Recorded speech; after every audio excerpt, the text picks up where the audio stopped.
ভোরের আলো তখনও পুরোপুরি জাগেনি। জাতীয় দলের অনুশীলনে মাঠে ঘাম ঝরাচ্ছেন কয়েকজন পরিচিত মুখ, কিন্তু যাদের থাকার কথা ছিল তারা নেই। বরং সবার চোখ আটকে গেল এক নতুন নামের দিকে, সুইডেন প্রবাসী আনিকা রানিয়া সিদ্দিকী। নারী এশিয়া কাপের মাত্র 1 মাস আগে হঠাৎ করেই তিনি এলেন বাংলাদেশ দলের ট্রায়ালে। আগামী মার্চে অস্ট্রেলিয়ায় বসতে যাচ্ছে নারী এশিয়া কাপ। সেই টুর্নামেন্ট সামনে রেখে সপ্তাহখানেকের সাময়িক ক্যাম্প শুরু করেছে বাংলাদেশ। ফিটনেস কোচ লর্ড ম্যাকারনের তত্ত্বাবধানে আজ সকালের অনুশীলনে অংশ নেন আনিকা। বাংলাদেশি পাসপোর্ট থাকায় বাফুফে ইতিমধ্যেই এএফসি পোর্টালে তার প্রাথমিক নিবন্ধনও সম্পন্ন করেছে। দিন দশকের ট্রায়ালে নিজেকে প্রমাণ করতে পারলে থাইল্যান্ড ও অস্ট্রেলিয়ায় সফরে ঋতুপর্ণাদের সঙ্গী হতে পারেন তিনি।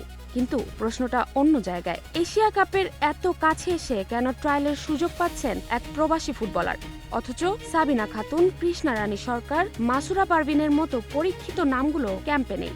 সাবেক অধিনায়ক জাহিদ হাসান এমিলির চোখে এটি স্পষ্ট দ্বিচারিতা। তার মতে কোচের ব্যক্তিগত রাগই এখানে সিদ্ধান্তকে নিয়ন্ত্রণ করছে।